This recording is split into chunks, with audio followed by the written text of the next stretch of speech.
We are all a little depraved and debaucherous. Here is the king of podcasts. I can't really count how many years I've been watching the MTV Video Music Awards. I know nobody calls it anymore, but it's the VMAs. And it happened tonight as I record this program, Depraved and Debaucherous. Thanks for listening in. And I'll tell you, I don't want to be one of those guys that has been watching MTV since I've grown up.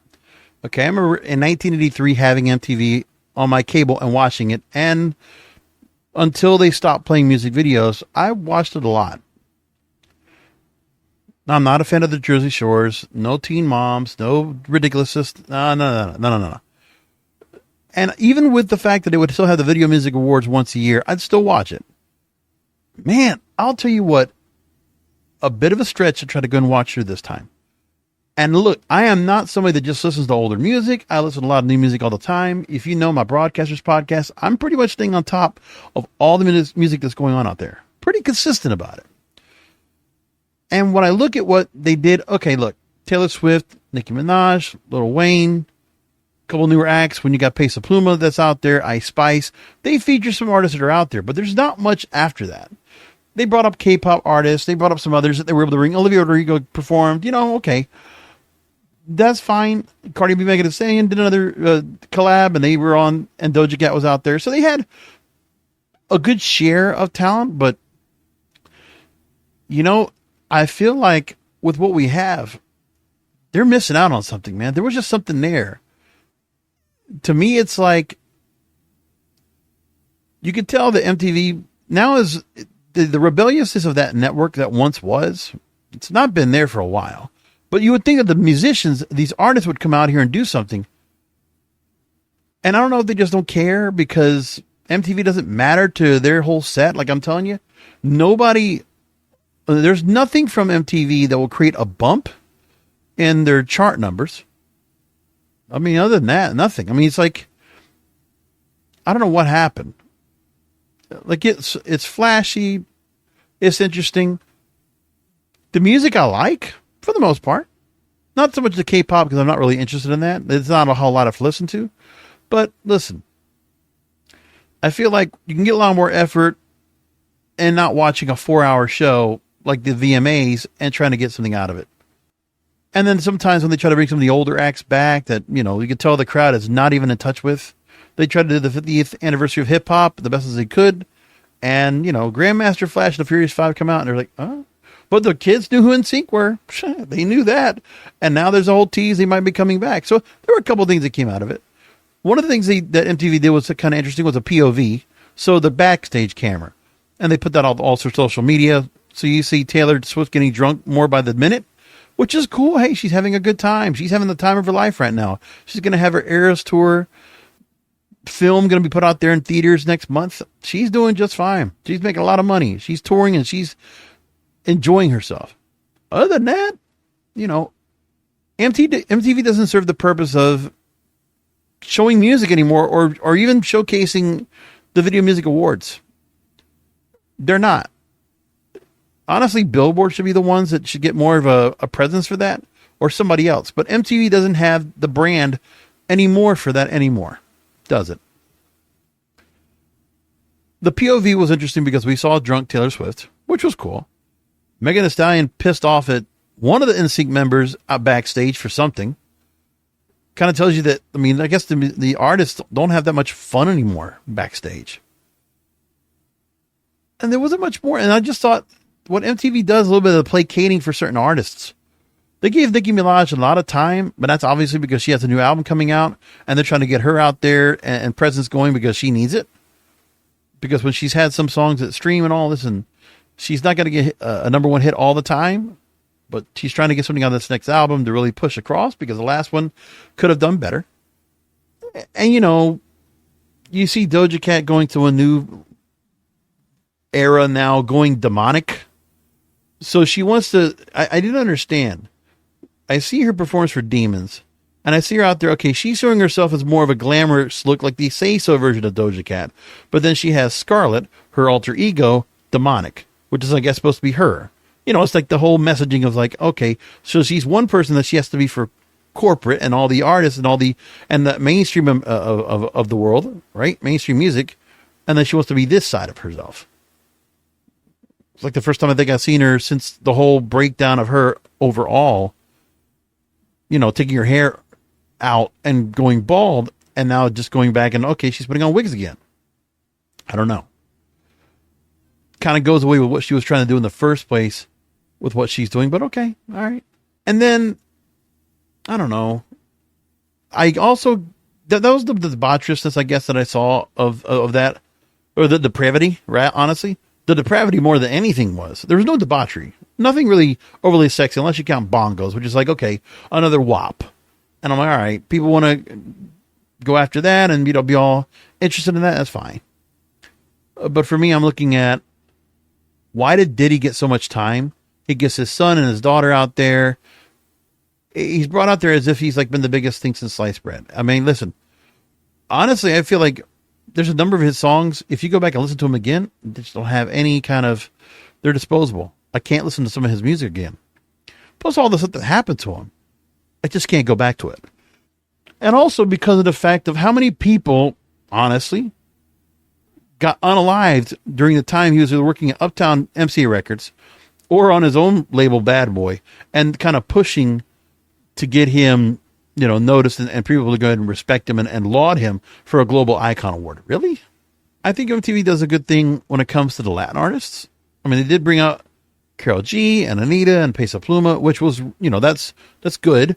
It's good to go and focus on that, and you're seeing what's going on. Afrobeats gets a little bit of a play, which is fine. They should. It doesn't get that much. But other than that, like, I really got nothing out of the show that was the salaciousness, the musicians, the artists that were doing something special. Now, part of it is, there's not a whole band of musicians anymore. It's all singles artists, right? That's part of that. Plus, how much do they do stuff where they're on tour and they're doing something where, they can do a stage show? I guess, and they really do try to go ahead and, you could tell they also have to just try to keep this, I guess, friendly for all audiences in a way, which MTV used to not necessarily be that way because it was on MTV. But I look and I'm saying, the strippers acting like the strippers, right? With Megan and Cardi. Other than that, what else? The Latina artists, somewhat, but very played down, if you ask me. That's what I looked at. And I was saying to myself, it's missing. And maybe it's just that there's one thing I can tell you is that there's just not a whole lot of sex and debauchery, that just the things that, the real fun parts of what music was. I just think there's something that's missing. I wish I had a way to go ahead and explain it better, but I can't. It's just my early thoughts. But I try to think there's like, the other thing too, I also noticed is that there was always a lot of messaging at these shows, especially kind of like going political, which has happened the last couple of years. Didn't do any of that this time around. Okay. Then what do you replace it with? I mean, it's like, it just felt bland. I don't know why. Like, and maybe there's a reason why we don't have shows where we have artists performing live, like on stage, because there's nothing more to what they're doing behind the music video and what the record is in the studio. And that's it. I wish I had a better way to explain it. There wasn't much else to say about it. And even when I look at Reddit and I look at the award show and people are talking about, like, they've been saying there's been a downward spiral for a long time. Sure. And some of the performers who are getting out there are not as much as important. There's nothing really newsworthy or noteworthy out of these events. Like, I'm going to forget about this tomorrow, basically. Like some of the comments I see out here, when I was trying to look for initial commentary, one of the things you could tell them too was trying to do too was they were doing performance after performance after performance. There was not much time for talking at all. Like, that's one thing I noticed especially, is that no chance for these artists to have any identity, to identify who they are. None of that. They're just out there like dolls. They're just coming out, they're singing, and they're off stage. Nothing else. Nothing extra special. Whatever they have is scripted. It just feels very corporate. And I just feel like maybe that's what all the music award shows are. Like, this is one of the only few shows I actually still watch of the award shows. And I'm like, no, it doesn't do it for me. I don't know. Part of it is, I think, too, and people will say in the commentary I've looked at tonight, has been with no rock and roll. Like, what else more is there? Like, rock and roll used to bring out the real, that was sex, drugs, and rock and roll. We don't have that now. It's completely gone. It just feels weird. Demi Lovato completely gets herself changed back over from all the stuff she was doing to herself, changing her look, changing her genders and all this other stuff. Now she's back to being somewhat more a version of herself after cleaning up. I don't know. I just see something wrong. And I wish I had a way to kind of figure it out. But like I said, initial response. I'm trying to think of what I can come out of this, because I didn't want to talk about this on the Broadcasters podcast. There's nothing really bringing up to say. I was like, whatever. Kind of flat. So let me bring up Doja Cat. I brought her up. She came out in a teacher-inspired outfit, surrounded by devilish dancers to deliver tracks from her upcoming album. She did Red, Attention, and Demons. Oh, Paint the Town Red, which is now currently the number one song on the Billboard Hot 100, right? I didn't get the whole deal of like looking like a teacher, but then doing this. Kind of the messaging, the kind of what I'm trying to decode what they're trying to do with that, what she was trying to do with that. I didn't know. I'm going to keep this short tonight because I'm going to be honest with you. I got over a stomach virus over the weekend. Messed me up pretty good. I'm just getting myself back up to feeling normal again. Don't try the flatbread at Twin Peaks, folks. It will just do you damage, okay? It wasn't just me, because I was with a bunch of Buccaneers fans, and he ordered the flatbread just like I did. I think the same one. Whatever was in it had something that just did not settle. And it hurt me, and I was sleeping for about 18 hours yesterday.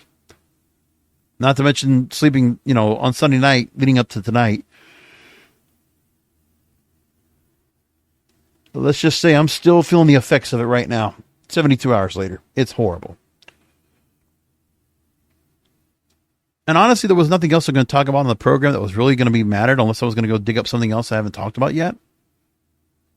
I do want to make one mention of something that did get mentioned to me on the YouTube channel after I did the episode about the Roe situation, because there's a lot to go and talk about that we can go and mention right now.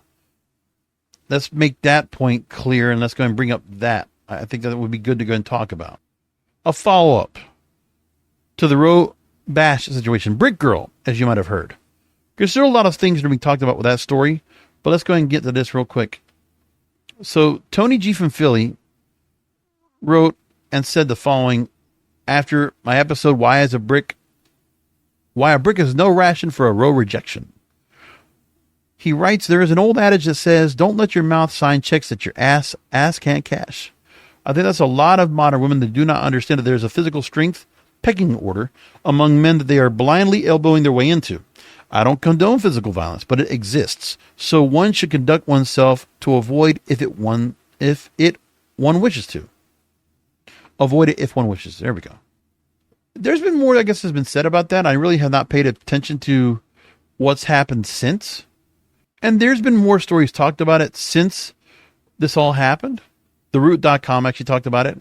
They actually mentioned, instead of vilifying the victim, we need to discuss how this attack even occurred, which has been the focus of Black TikTok all this past week. So for the last, 6 days, I've watched and consistently seen stories about this on a regular basis. They finished the story talking about the fact that she could have been killed. Her injuries are unbelievably horrific. And the moment that she needed to be safeguarded the most is when she was left to fend for herself. And the internet rejoiced when black folks rallied together to go blow for blow against racism in Montgomery. However, when a black woman needs help which literally could have meant the difference between life and death, her pleas are ignored. We don't know the whole story. We learned there was supposed to be never a police report about it either. So there's stuff that was talked about this ever since, but there really hasn't been much more said about it. But I've seen so much talked about it. And I want to say it's one of my better received YouTube videos, which was actually pretty good. But there's been stuff that's been talking about it. North Carolina Beat, the NCBeat.com, I'm going to give claim down. They talk about how she is exposed for years of lying about being assaulted. So here's the story about that. So earlier this month, Roe Bash on Instagram said a man struck her in the face with a brick while rejecting his advances, and that Bash said there were men at the scene and they refused to help her, watching the whole thing unfold. Then she posted another video on social media from her hospital bed, garnering a large amount of support across social media platforms. But now there's been claims on TikTok now that says that she was trying to be a doctor in 2020, and that somebody and a group of people jumped on her for no reason, while people at the same location, the side of her face was swollen, and at the same hoax that she pulled, And on the other side of her face as well, she claimed the group of people hit her. She's done this before.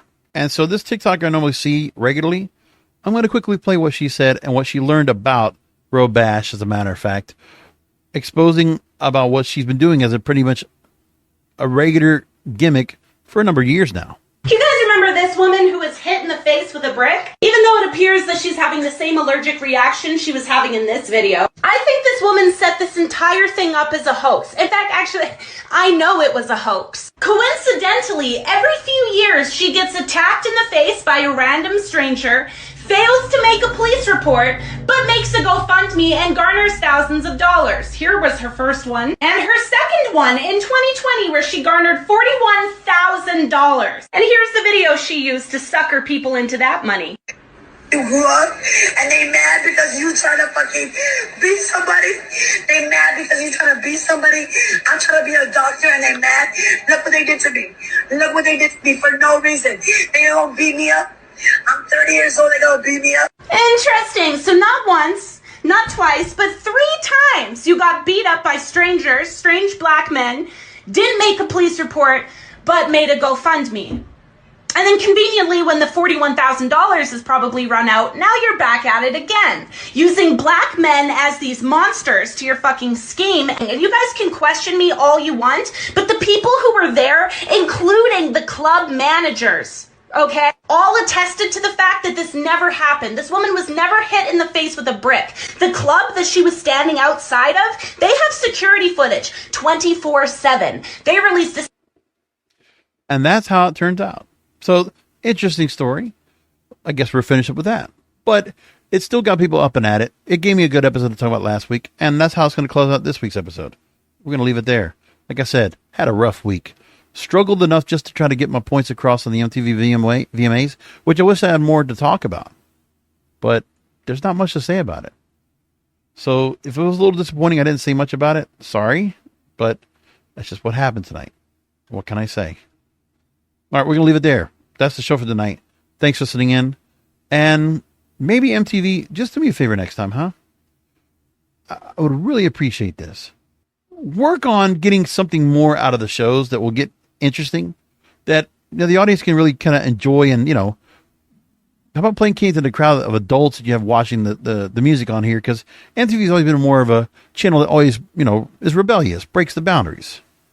And there was a time where they used to be, a little more, what's the word I'm looking for? Oh, depraved and debaucherous. At least that's how it used to be. That's how I'm going to end tonight. Good night.